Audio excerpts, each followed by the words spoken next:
Kawan-kawan, saya memang sengaja buat video di Mari Belajar Isi Alkitab ini tidak panjang-panjang. Kenapa?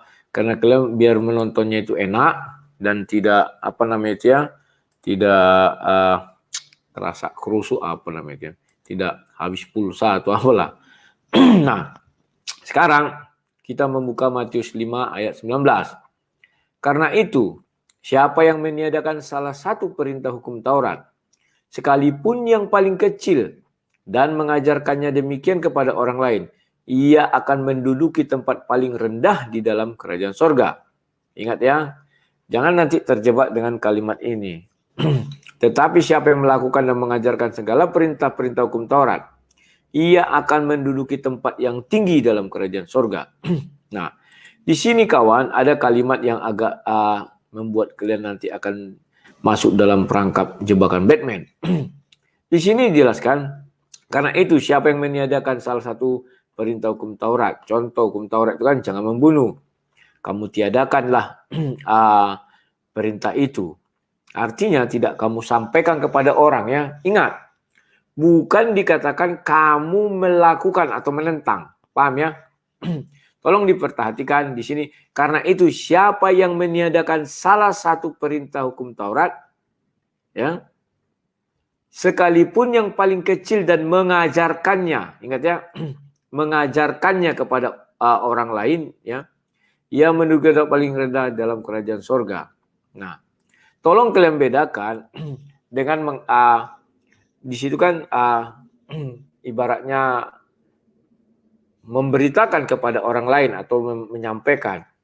Kalau kau meniadakan ibaratnya tidak kau sampaikan, kamu lupa atau bukan lupa lah, kamu tidak menjelaskan bahwa hukum Taurat yang 10 itu ternyata ada yang hilang 1 atau 2 atau 3 ya. Artinya kamu meniadakan.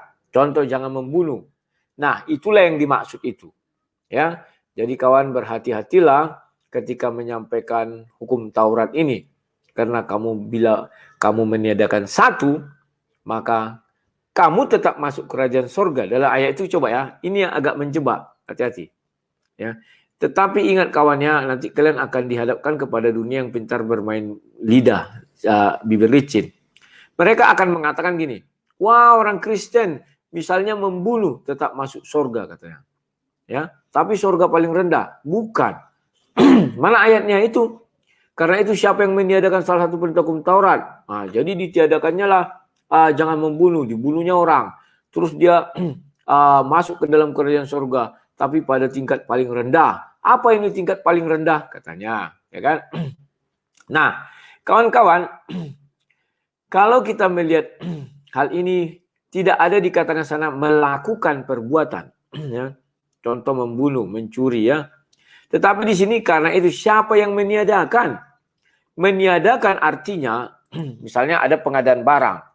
Di dalam pengadaan barang itu ada 10 item. 1 tidak kita adakan. Hanya 8 yang kita adakan, maka disitulah hukum itu berlaku. Artinya korupsi. Nah, itu kata kalimat gampangnya. Jadi, ketika kita mengajarkan hukum Taurat kepada orang, janganlah kau tiadakan 1 ayat pun. Ya. Ketika kau meniadakan itu, sama dengan kau korupsi lah. Mana yang 2 lagi? Tak ada. Bukan dikatakan di sana, siapa yang tidak melakukan. Ya, kalau tidak melakukan, contohnya, jangan membunuh, kau membunuh orang. Atau siapa membunuh orang misalnya. Atau siapa mencuri. Atau siapa yang menentang 1 hukum Taurat. Itu menentang ya. Beda menentang dengan melakukan. Ya. Nah, jadi akan masuk ke dalam kerajaan surga tapi yang paling rendah ya. Lanjut. Tetapi siapa yang melakukan dan mengajarkan segala perintah hukum Taurat, ia akan menduduki tempat yang tinggi dalam kerajaan surga ya. Nah, 2 ayat ini akan diputarbalikkan oleh kaum bibir licin. Mereka akan mengatakan, wah, kalian tidak akan bisa duduk di tempat paling tinggi ya kan. Karena dalam kerajaan sorga, karena kalian tidak melakukan hukum Taurat semua ya. Ya. Begini cara menjelaskannya nih kawan-kawan. Pertama, yang harus kita pahami adalah menduduki Ada kalimat sini kedudukan. Menduduki artinya satu tempat kedudukannya, duduk bangku lah gitu ya, atau jabatan. Kan begitu ya. Ini kalimatnya nih kawan. Atau menduduki satu apa. Tetapi di sini ada kalimat yang tinggi dalam kerajaan surga, artinya itu jabatannya. Ya. Yang ini tempat yang paling rendah dalam kerajaan surga. Loh, kok sang debaters lagi. Loh, Bang, kok ada sih kedudukan yang tinggi dan kedudukan yang rendah dalam kerajaan surga? Kok bisa? Ya, ada. Ya. Sekarang saya mau ngajak kalian dulu berselancar ya. Ingat enggak kalian? Ini lagi ingat enggak kalian? Ketika kita bicara tentang pemerintahan kerajaan Tuhan ya. Saya bukakan dulu 2 Timotius 2 ayat 12. Di kerajaan Tuhan di surga nanti itu kan suatu kerajaan kawan. Ya. Jadi jangan kalian kira enggak ada di situ pemerintahan, ada kawan ya. Pemerintahan kerajaan Tuhan. 2 Timotius 2 ayat 12. 2 Timotius 2. Ini kok jadi lambat ya. Ntar ya kawan-kawan ya. Masih Matius. Apa penyakitnya ini ya. Beginilah. Terkadang. 2 Timotius 2. Ntar ya.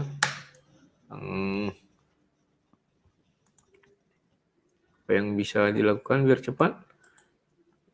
Kebiasaan. Saya bacakan saja ya. Nah, begini kawan-kawan.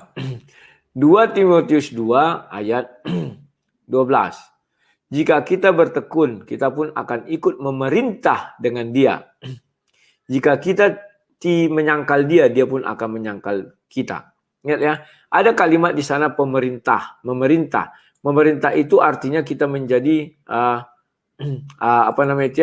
anggota kerajaan surga, atau kalau bisa dikatakan kita menjadi PNS di surga, PNS-nya surga, pegawai negerinya ibaratnya, atau di kerajaan surga itulah ya kawan-kawannya. Jadi ini kok nggak bisa sebentar.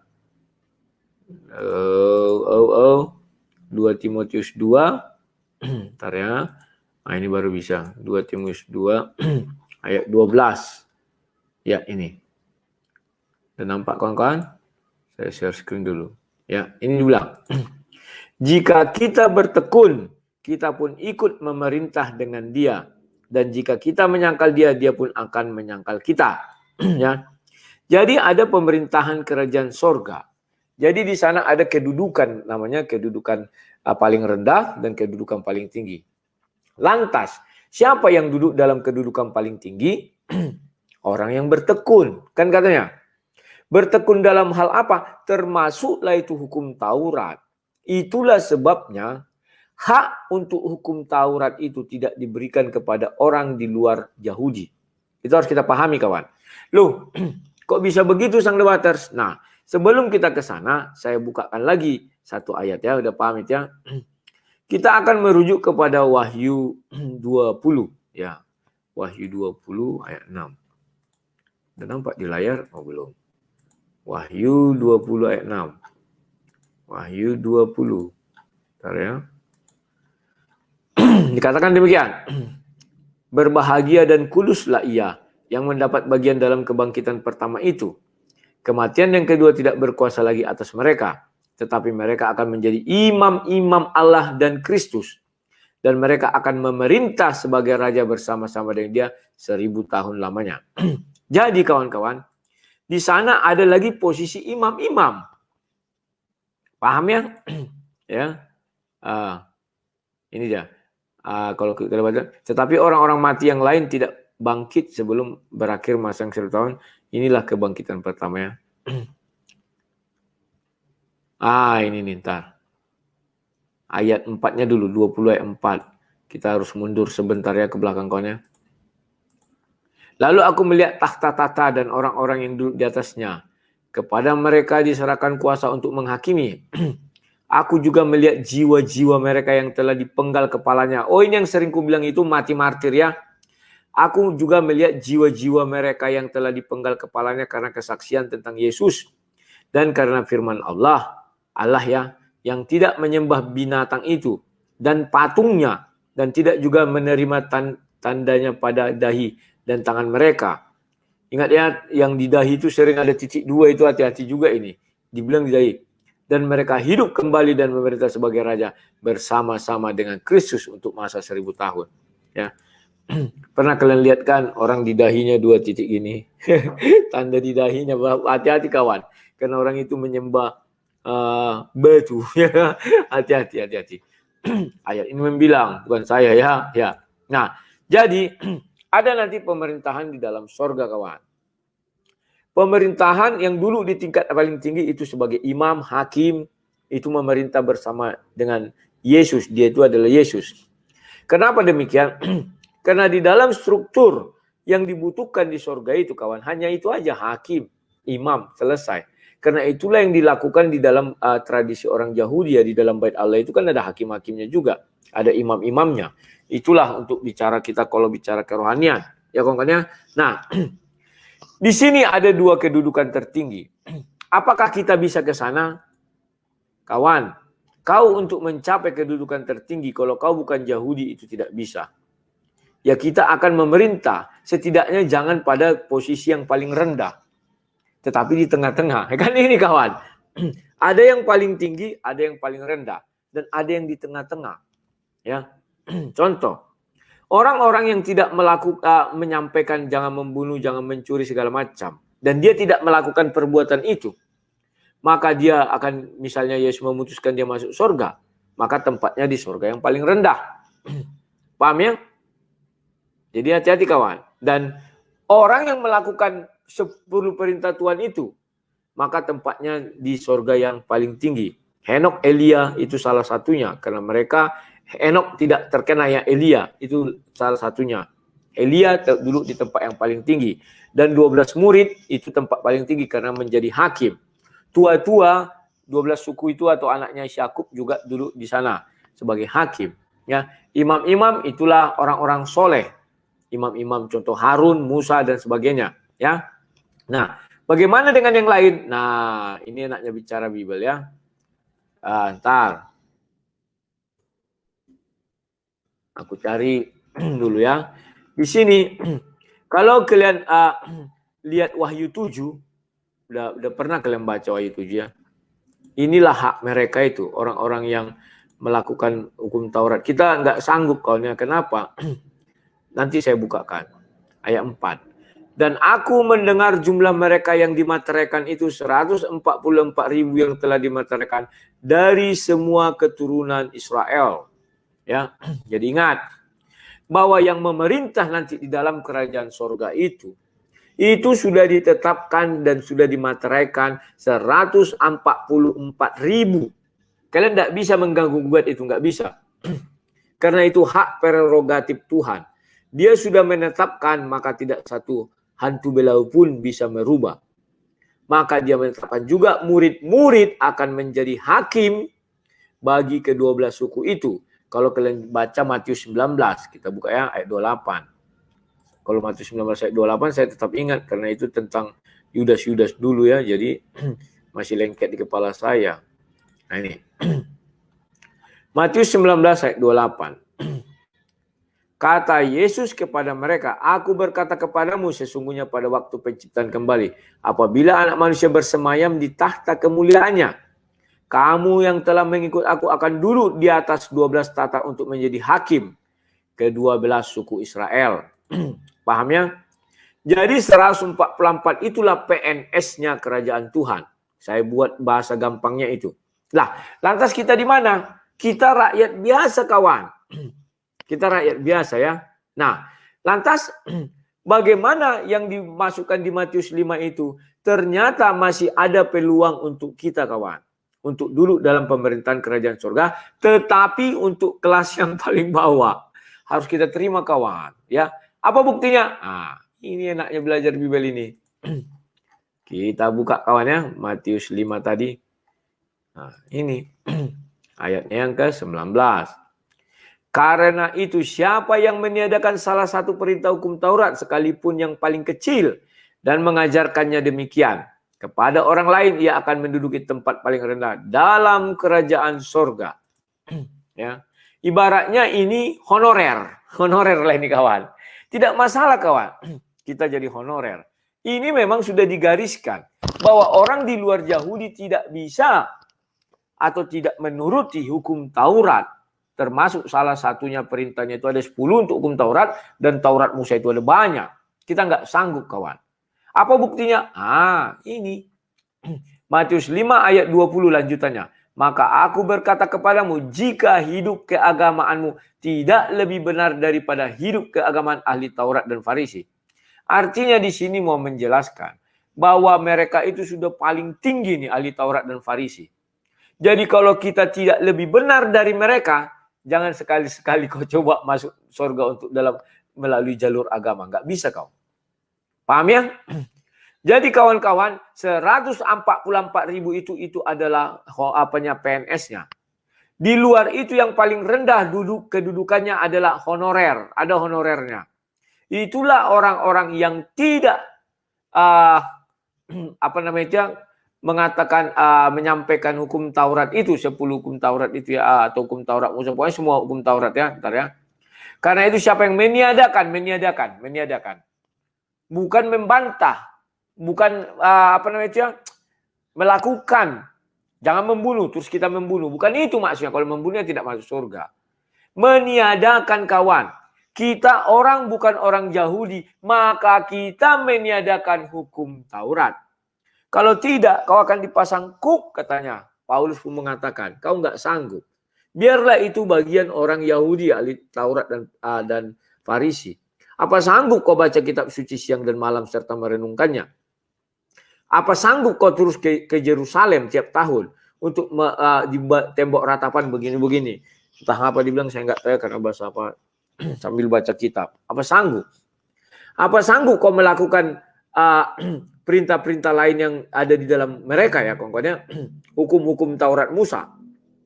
Ya itulah bagian kita kawan. Kita nggak sanggup, itu sudah digariskan. Dan itu bagian mereka. Bahwa sejak semula itu bagian mereka. Jadi ngerti ya? Matius 5 ayat 19 intinya seperti itu. Jangan kalian nanti mau dikecoh. Wah, ternyata surga pembunuh, pencuri. Kau bunuh aja orang semua, kau pencuri. Kan dibuat situ tidak melakukan hukum Taurat. Bisa masuk surga meskipun surga paling rendah. Tidak. Di situ bukan dikatakan tidak melakukan, tapi meniadakan. Ya kan? Dan di garis bawah lagi menyampaikan kepada orang lain. Meniadakan. Kita meniadakan kawan. Siapa kau katanya, kau Kristen ya, harus kau wajib sunat? Tidak. Apakah kau wajib untuk baca Taurat itu dan merenungkannya siang dan malam? Tidak. Banyak lagi gitu ya. Nah, paham ya? Dan hukum-hukum 10 hukum Taurat bukan meniadakan itu artinya kau melakukan, sebaliknya bukan. Beda kan ya? Meniadakan itu contoh yang seperti saya bilang, ada pengadaan buku, 10 buku. 2 buku hilang, kau tiadakan. Atau semuanya kau tiadakan. Berarti kau korupsi, itulah kira-kiranya itu. Atau hilang 2. Dan memang orang-orang di luar Yahudi, memang dia tidak terikat hukum Taurat kawan. Kejadian 17 itu mulainya ketika mengenai hukum sunat itu kan mulainya. Nenek moyangnya Yahudi. Mulai ada perintah kekal. Kita nggak bisa masuk ke situ kawan. Tidak ranah kita itu. Ya. Jadi ayat ini sekaligus membuka peluang bagi orang-orang yang bukan Yahudi tetapi hidup di dalam kebenaran, hidup di dalam Kristus. Mereka tetap ke surga dan bisa memerintah juga meskipun jadi honorer. Nanti jangan ada lagi yang menanggapi, wah sang debater sini sudah sesat. Masa di surga dibilangnya ada ASN, ada honorer. Itu bahasa kampungnya biar orang bisa gampang mencerna. Untuk ASN-nya tidak bisa dan tidak bukan harus orang Yahudi, ahli Taurat dan Farisi atau keturunan Yahudi lah ya. Dan itu jumlahnya hanya 144.000 orang.